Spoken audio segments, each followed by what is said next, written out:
All right, so this might just be a one-shot deal. The Cleveland Browns and the Houston Texans in the playoffs, so you better believe I'm going to do a preview video. Cleveland, a 2.5-point favorite as of right now. I feel like that's probably appropriate. Knock on wood here, but I think it's a good matchup for Cleveland. The one thing that Houston does well is stop the run, and Cleveland has pretty much all but abandoned the run at this point. They just played Houston not long ago. Flacco threw the ball 42 times. I think Jerome Ford was the lead running back with 15 carries. Kareem Hunt did carry the ball 7 times that day, but only for 11 yards. Got the touchdown. That's kind of Kareem's deal at this point. Short yardage, goal line, understandable. So there probably won't be a lot of running the ball. At least Cleveland's offensive game plan is not going to depend on the run. So that's a nice matchup there. And then Houston on offense. Now, I know C.J. Stroud's not your average rookie quarterback, but they have a rookie quarterback. Throwing the ball seems to be their strong point. But then Cleveland turns that around with the number one pass defense overall throughout the year. Rush defense, not horrible, although Houston's rush offense, not really great. Special teams, though, was a little bit of a eyebrow raising. Houston leading the league in kickoff returns, including taking 2 back for a touchdown. Now, that would be a nightmare scenario. If they sneak in a touchdown on special teams, somehow Cleveland turns the ball over, the Texans defense scores a touchdown. I mean, going all the way back to the Steelers loss.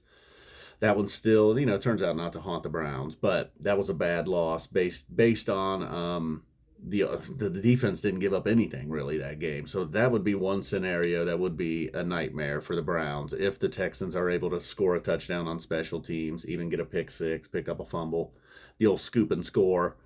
So that's one way Houston could get a win. Now, and also the Browns did not face C.J. Stroud last time. Maybe he'll continue this magical rookie season he's had into the playoffs.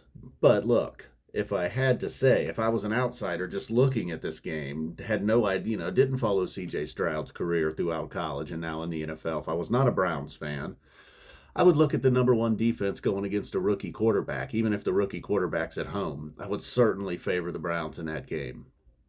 And the number one defense in that game, I should say. Let's forget there's even let's put blank helmets on them. You're picking the Browns in this one almost overall. But as they say, these games are not played on a computer screen or paper. They still say paper, but who the hell's looking at paper at this point? I looked up the stats. I went right to a monitor. I didn't get out the Dayton Daily News like my dad. I guess to my dad, it's still on paper. All right, so looking for a big get. Cooper, hopefully with a couple weeks off, he's near 100%. Myles Garrett, hopefully the week off did him some good. Not that he hasn't been doing well, but the offensive line maybe a little bit better shape. We'll see. Got the punter back in week 7. That was key. Jerome Ford, you never know. Maybe he could break a long one, somehow steal some rushing yards. So that's basically what it's going to take. Once again, Flacco's going to go over 300 yards if they're going to win. Needs to cut down on the interceptions, meaningless or not. Look, an end of the half Hail Mary or something, whatever. But really, the Browns do turn the ball over a lot for such a good team. It's a little bit head scratching. So no turnovers and get some pressure on Stroud. Don't allow a Texans touchdown on special teams. And I think the Browns got this one. 2.5 points. Give them 6.5. All right, guys. Boom. We are out of here. All right, how about a final score prediction? Flacco's good for a couple touchdown passes. Hunt's probably going to run one in. They may have to settle for a couple of field goals. Maybe Stroud turns the ball over. They get a bonus, 34 points now. Now I've worked my way up to 34 points in my head because now I'm about to give Cleveland maybe not a scoop and score or even a pick six, but one of them deals where they get like a 14-yard drive or something. All right, 34-20 Cleveland. On to the next one. Who's it going to be? Who cares? Doesn't matter. They're just marching all the way through. We got 4 more of these videos. You got 4 previews, 4 recaps, and it's going to end with a ring. I'm not getting a ring, but they should probably give me a ring. This is ridiculous. Somebody should give me a ring. Mary will. I don't know how that works. Do we buy our own bands? I don't even know.